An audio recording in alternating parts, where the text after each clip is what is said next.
the last video, I asked you to comment your unpopular opinions. Today, I'm going to react to them. That's the intro. Let's go. ML18 says Thief is a better heist movie than Heat. James Caan is a much more interesting and fascinating character than both Al Pacino and Robert De Niro's character in Heat, and the cinematography is more unique and memorable. So, yeah, Heat is probably like top 3 movies of all time for me. And Thief is definitely one of my favorite crime films of all time. I'm just generally a huge fan of Michael Mann. But I disagree with this. I think James Caan is very interesting, and he gives a fantastic, very memorable performance. One of the coolest performances I've ever seen in movies, and if you haven't seen Thief, you gotta see it. As a character study, which is what Thief and Heat is, I think Robert De Niro and Al Pacino, specifically through acting, actually conveys a lot more. Specifically De Niro in Heat. Is James Caan interesting when you think of like individualism in a capitalist society, which is pretty much what Thief is all about? It is very interesting. It's fun to think about. But Al Pacino and Robert De Niro's character in Heat, especially when you put them together, or if you think about them separately, like what they go for, just is a lot more nuanced, a lot more in depth, and it just fascinates me, really. And as for cinematography, it is more unique and it is very memorable. But I think that in order for a heist movie to be better than another, I think it has to do, there's got to be more than just cinematography. And even though it is very memorable, I don't think it's necessarily better. I think Heat definitely masters what it's going for, even if maybe we've seen it before. Specifically afterwards, like in The Dark Knight looks a lot like Heat because it's so influenced by Heat. So I think the cinematography is actually better in Heat, but I see where you're coming from. Joe Ness says that Death Proof is one of Tarantino's best films and is easily better than all the other films he's made after it. The pacing, writing, and overall style is consistently entertaining and creative throughout, as opposed to all other Tarantino films from Inglourious Basterds onwards, which have great moments but feels less focused overall. Man, I completely disagree with this. I think that Death Proof is his worst film, and he's even said that Death Proof should be his worst film, and he succeeded. Oh, well, actually, no, I don't think that. I think The Hateful Eight is actually his worst movie, but besides the point. Death Proof is a really messy film because he's trying to go for this like B-movie thing, but at the same time, he's actually trying to make a really good movie, which makes it contradict itself, because the appeal of B movies is how bad it is and how messy it is. It's not an A-level movie, right? So, and this is my issue with Mank as well. David Fincher was trying to make this film that takes place in the 30s reflect movies from that time, or 40s, and yeah, the audio is messed up, but at the same time, there are things about the movie that clearly are of today's standards, and in this mix of like this flawed, outdated filmmaking and this up to standard by today's standards filmmaking, combining it just doesn't really go well together. And I think Death Proof is the greatest victim of this kind of contradiction that I've seen in film. So I can't say that I really liked it. The dialogue is kind of lame for me. I'm not really interested in any of the characters. I actually don't think it's very well acted, which is also kind of a factor of it. I can't agree with this at all. No, Death Proof is not at all better than the movies after. Spencer Hoover says Jack Nicholson's performance in The Shining is his worst. It's like he's doing a weird drunk impression of himself, but not in a way that feels self-aware. And he has the most unintentionally funny Kubrick stare moment by a long shot. Well, I'm just gonna have to disagree with you there, Spencer. So yeah, I disagree with this. I think that this performance, the reason why it is the way it is because Kubrick just made him do like 100 takes, and it probably put him in this weird state of mind. And considering what the movie's about, what it's going for, I actually think his performance is very fitting. If Spielberg directed The Shining and Jack Nicholson gave a performance exactly like that, knowing how Spielberg directs, it probably wouldn't work. However, it fits very much with the style, and the movie is kind of about how Jack Torrance is kind of like a normal guy. He has a wife and a kid, and he's gonna write, and he's gonna, take care of this place. So to know how much rage he has inside, how much evil he has in him, and seeing this sort of stress and responsibility kind of eat away at him and sort of drags this villainousness out of him, it actually works very well, I think. Mitch Rivers says it should be acceptable to simultaneously praise artists we admire that are guilty of some of the worst type of illicit behaviors and criticize their behavior as well. I agree with that. There are movies that, like when I watched Roman Polanski movies, like The Pianist, I didn't know that he is a pedophile rapist. So then I watched The Pianist, and I think it's great. And then I find out that about Roman Polanski, the movie doesn't become worse. The art doesn't change. I definitely do believe in death to the artist. However, I think that if you're going to make the conversation about separating art from the artist, I do think that maybe, if Roman Polanski makes a movie that I want to see, I'm not going to really buy a ticket.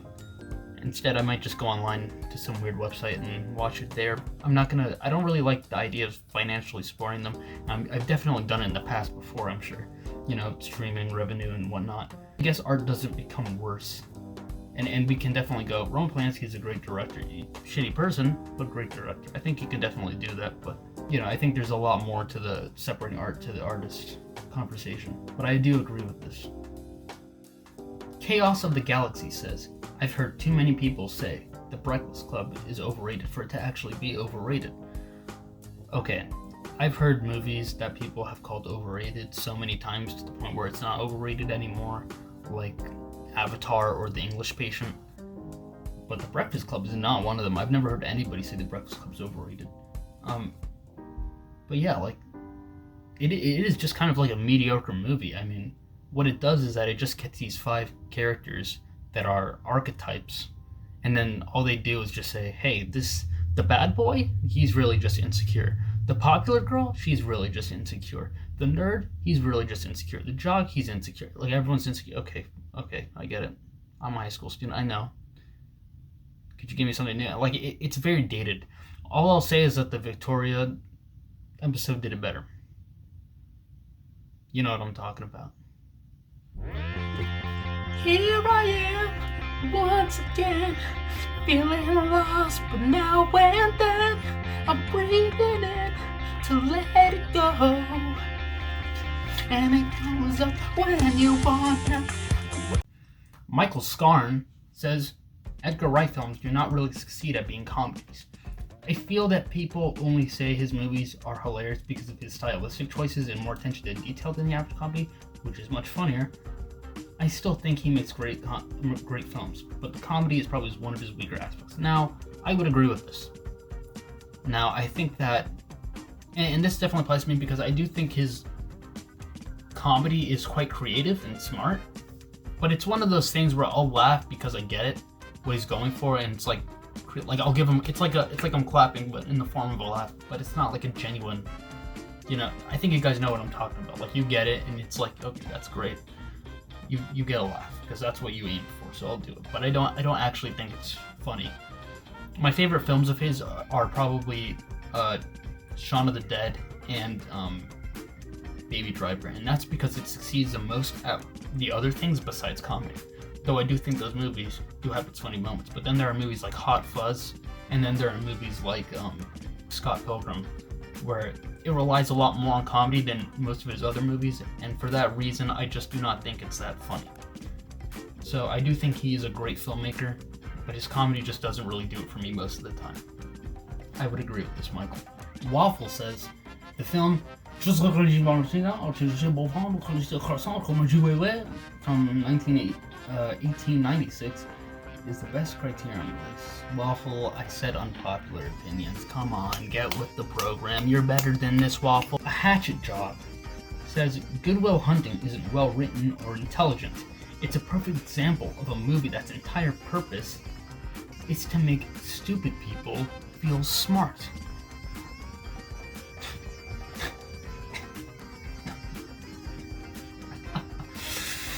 A hatchet job. More like a horrible job. Yeah. You know what? I'll give you this. This is a hot take right here. This is what I made this video for. That's a hot take. I like it. You know what? A hatchet job, you gotta like. Angry Upvote. Okay. I don't. What did you expect? When you clicked play on Hulu, when you watched The Good Will Hunting, what were you thinking? Were you thinking this would be some kind of surreal, Freudian, Kafka-esque, Nietzsche, Marxist puzzle? Like, what did you think it was, my dude? It knows what it is. It's a Boston-based 90s comedy drama starring Matt Damon and Robin Williams. Its purpose is not to make stupid people feel smart. I mean, you could... What? Like, what? I can't even, like... Because that's not at all what Good Will Hunting was for. I don't know what you're talking about. I mean, like, no, it doesn't really, like, cross its own line. It doesn't... It's not condescending towards the audience. I don't even know how to, like, argue with this. I guess you win. Because, like, I don't even know what to say. Like, what? I mean, all I can really say is that it knows what it is. And they know what the audience thinks of it. Clearly. So, and they know who their audience is, so it doesn't really make stupid people feel smart. Maybe, I don't even know what to say. I think you win, because I don't even know how to respond to it. Like, this doesn't even... Am I stupid? Yeah. Krasar says, a lot, and I mean a lot, of Martin Scorsese's song choices in movies feel so forced. Even in movies I really like, it feels so overbearing. Hearing songs from the same, like, 4 bands flying over gangsters doing stuff. I swear he's used Sunshine of Your Love on 2 different occasions. Now, look. Yeah, we've seen the gangsters do stuff to a Rolling Stones songs before in Martin Scorsese's movies. But here's the thing. I like it. I like it. A lot of people like it. Martin Scorsese, he's a human. He likes it too. But it never feels forced. I wouldn't say forced is right. If you said predictable, maybe I would understand this more. But for forced, I don't know. It just complements his style so well. It's a part of his style, his use of rock and roll in his music. So if you want to talk about, like, the U2 song at the end of Gangs in New York, then okay. But it's so... Who doesn't like that? Who doesn't like the fighting to a Rolling Stones song in Martin Scorsese movie? So, I mean, I don't totally disagree with you, except for the forced part. Predictable, you can say that, but not forced. But I mean, I love it. Paul says, Two Towers is the best Lord of the Rings movie. I disagree. I think the story is most interesting when we're seeing a kind of rise, or seeing the journey begin and seeing the journey end. We're more interested than just this kind of, like, middle point. I'm not even, like, crazy about the Lord of the Rings trilogy. I think it's pretty great. I do see the appeal, but I'm not, like, nuts over it. But the Two Towers had the least going on for me. And the war parts were really cool, but in terms of story, that's really what matters to me. And the stories were just way more interesting when it came to the first and the third. Especially the third. Sergeant Pepper says Blade Runner is not a good film. Yeah, its production design is superb and the score is alright, but it's obvious what the film's going to do from the opening scroll, and it just ends up a pretentious 80s action film. I have to give this a hard disagree. I mean, I think that Blade Runner it's not even an action film. I think it's a noir. It's a neo-noir film. It's a noir set in the future. And it's obvious what it's going to do because it follows those noir plot beats. You know, the femme fatale character, you know, the twisted villain with high power, etc. You know, We've seen this before. But for what it means in the future, the relevance of it taking place in the future, the relevance of androids, what it means to the real world, what it symbolizes. There's so much more going on for it. And yeah, the production is super. Score is fucking incredible. What do you mean it's all right? It's epic. It's epic. I have to disagree with this. Thematically is very interesting. I think that, and I didn't even like it that much when I saw it for the first time. Then I gave it a rewatch, and it was really great. So I think you should watch it again. I think you'd get more from it. And the story definitely is a weak point for people. It's sort of the thing that robs it. People can appreciate it, but in terms of story, it's just not that interesting for a lot of people. And yeah, it could be better. Even I'm saying that now, it could have been better. But there's more going on for it. There's more to chew on. And I think you should give it another try.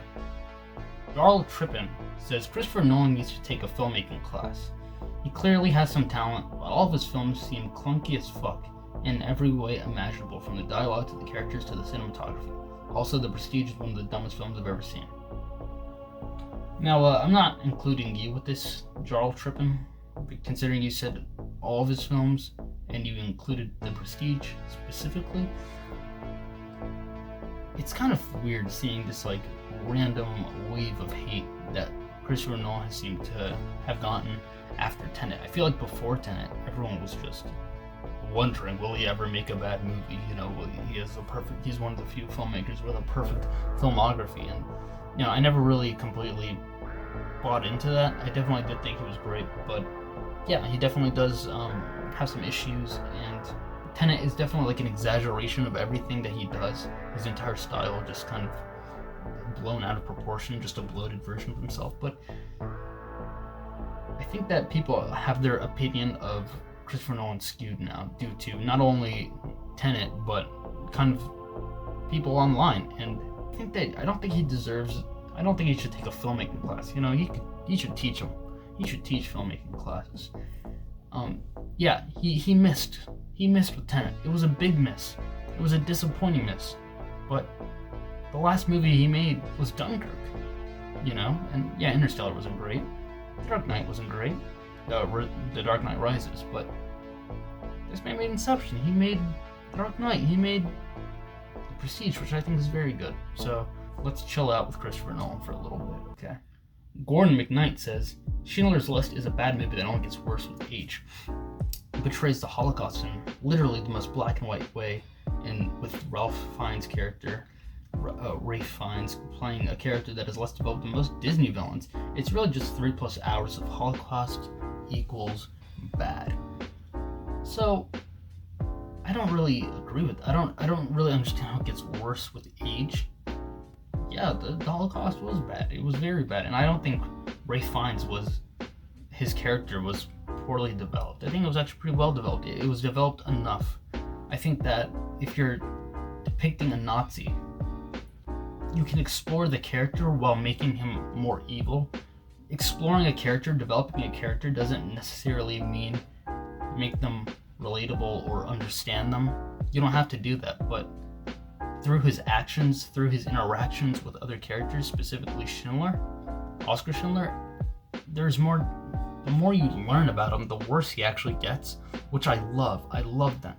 And a lot of people do get hesitant when they watch a film about Nazis, because spending time with Nazis means that there's potential of relating to them, of liking them. But what Spielberg does is very great. The more you know about him, the worse of a person he is, and his actions are irredeemable. So yeah, I think that I disagree with Ralph Fiennes' character, and it's not just 3+ hours of Holocaust equals bad. It's a film about other things, about faith, about redemption, about putting others before yourself. And it's a very well told story as well, so you can't complain in that department. So I don't agree with this. I don't think it's a bad movie. And I do not think it gets worse with age. Maite Marichal, says, The Godfather is Mean Girls for straight men.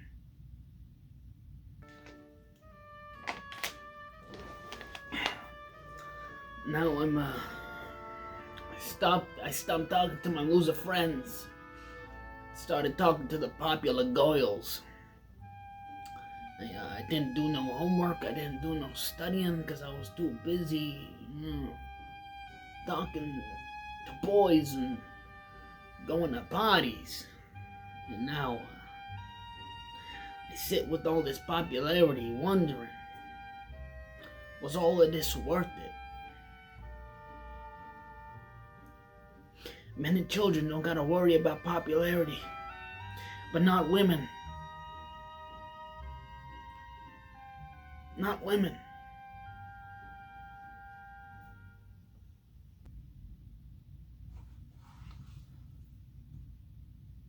So, I'm a straight man, and I love Mean Girls. Mean Girls is a movie that I can even relate to in some ways. More so, I can't relate to The Godfather. I love it, but I can't really relate to it. Also, I don't even completely understand. Is this because The Godfather in its own ways is kind of just gossiping and stuff, and just kind of it almost is reminiscent of school drama? Because I mean, I guess I can see that. Mean Girls wasn't gay or anything. I'm sure there are gay fans of this is such a Letterboxd opinion. I've seen Letterboxd accounts this is reviews where it's just this is this for lesbians, or this is this for cis straight white guys. I'm just what are you even talking about? Maybe Mean Girls is just The Godfather for lesbians. Ever think of that? What? Well, that is the end of this video. Thank you so much for commenting. If I didn't respond to your comment, it could be because maybe I'm not familiar enough with the take and I couldn't respond to it. So I don't know much about. I haven't seen Hard Boiled. I'm not familiar with Fernando Mireles. So yeah. Sorry. I'll see you in the next video.